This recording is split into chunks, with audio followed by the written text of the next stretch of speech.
this third floor was originally the infirmary.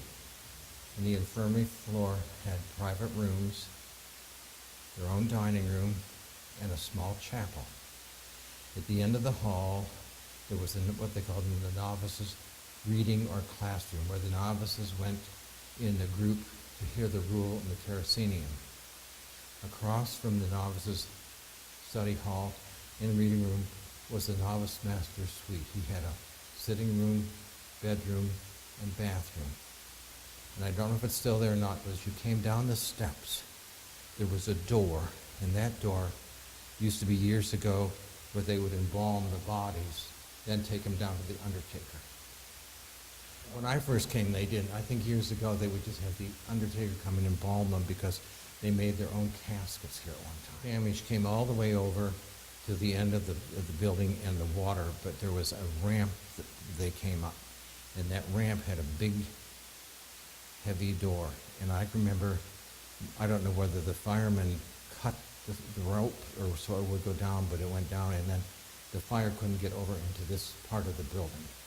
At that time we had Brother Jerome Nestler, who was paralyzed from the waist down. We had Father Mark Kistner, who had a slight stroke. We have Father John Ulacki, who was there because he had heart problems.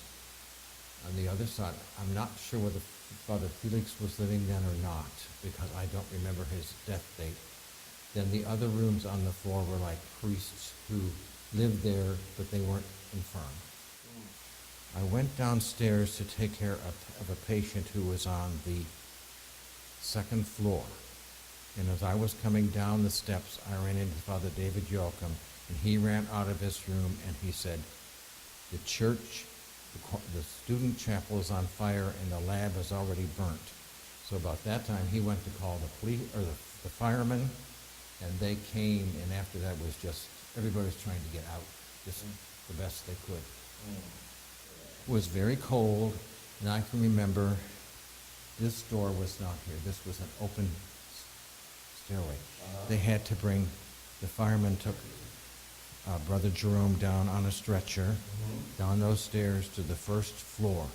And on the first floor, there were guest rooms, maybe 3 guest rooms. So Father Mark Kistner was in one, Father John Ulacki was in one, and Brother Jerome was in one. And after that, we stayed down there for a day and a half. Then they had someone come in and clean the infirmary, and everybody came back to the infirmary where they belonged. This was the novice master's room. He had a living room, bathroom, and bedroom. Across from you was what they called the novices' study hall. That's where the novices went to do their reading, and their classes were in that room right there. The room next to there was a storeroom. You had sheets and blankets and things in there. This part of the building here did not get that much damage. There's no heat, but there was a lot of smoke. I don't know whether smoke would do it or not, but the thing came down. And I remember we had to go to the other end there and take them down those steps to the first floor, because there were guest rooms there, and there was about 4 patients. The other rooms, other priests lived in, but they weren't patients in the infirmary. So I remember Brother Aloysius saying, what are we going to do? We won't have a home. Wow. And then he started out this way, and I remember the firemen coming up and saying to him, no, you've got to go that way, there's smoke here. So most of them got down the steps except for Brother Jerome, because he was paralyzed from the waist down. That was the tailor shop. From the tailor shop, there was a doorway, and all the way over there to the end was the brothers' quarters.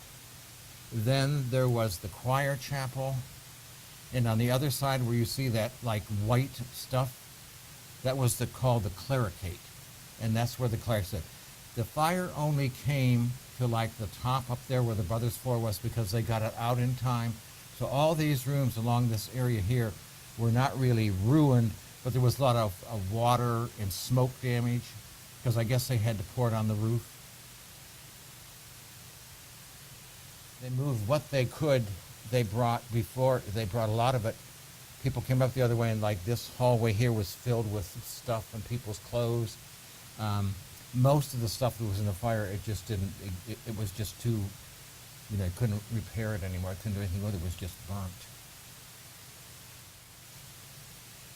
If it would have happened at night, no one would have gotten out because they had those slate roofs and the fire couldn't go up through the roof. It had to go. So when it went down, all those doors and things were open. We didn't have fire doors like we do today. We just had like ordinary doors that, you know, and when that went through there, it just like, Thank you. well, it's a day I'll never forget. I will never forget.